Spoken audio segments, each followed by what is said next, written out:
Hello, welcome to the channel. Today we're going to look at 9 ways of identifying fake Ernie Ball strings. A couple of months ago now, YouTube recommended me a video about these fake strings. I had no idea that they were making fake strings of the famous brands. So, and coincidentally, I'd just restrung my guitar and set it up, spent a good hour setting it up the day before, and it wasn't feeling right. It didn't have that nice fresh feel that you should have when you put on a new set of Ernie Ball strings. I went to the guitar shop hoping they could confirm that the ones I had just bought were fake. They weren't able to do that. They said they don't know what fake strings look like because they don't sell them.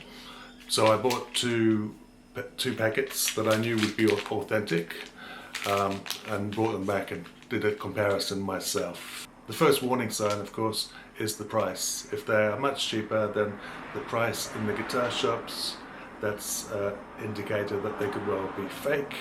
Let's have a look at the other 8 differences, and then I'll tell you what happened when I contacted the 2 sellers. One very easy way to tell the difference is by looking at the size of the jagged edges. On the fakes, these jags are much bigger than on the authentic Ernie Balls top and bottom.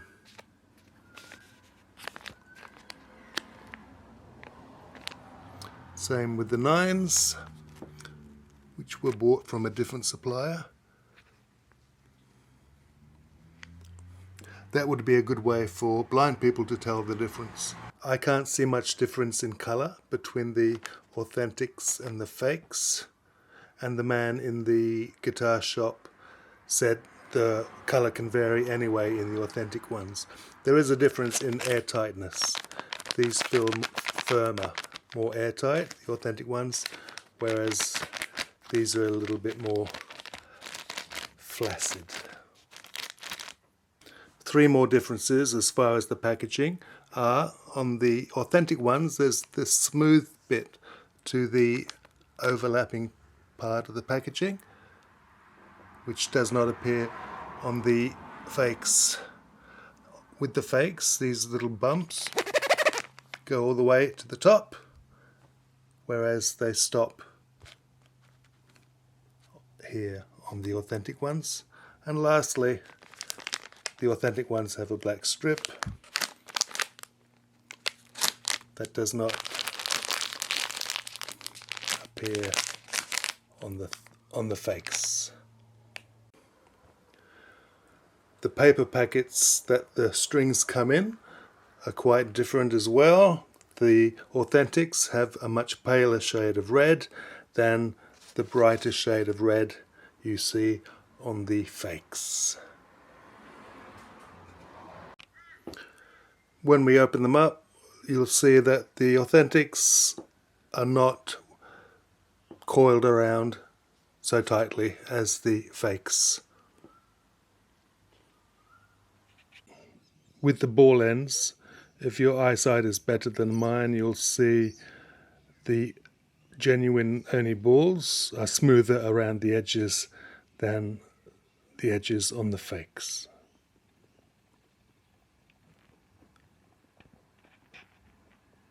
I wrote to both sellers explaining that the strings they were selling were fakes. One seller didn't get back to me as I expected, but the other seller, which was an Australian store, eBay store, asked me for lots of information, photos, etc., which was a little bit annoying because I'd already wasted an hour or 2 putting these new strings on and setting the guitar up. But I did that. They took a few days. They kept telling me they were still waiting to hear from their supplier, and I thought they were just fobbing me off, but after 3 days they gave me a full refund. They didn't apologise, but they gave me a full refund, and they took those strings off their store. And I just checked today, those strings are still unavailable on that store. So I think they were making an honest mistake. They didn't realise they were selling fake strings, and they took them down. So that was a result. Perhaps it's worth, if you've got fake strings, perhaps it's worth sending an email to the seller just in case they're making an honest mistake as well. See you in the next video.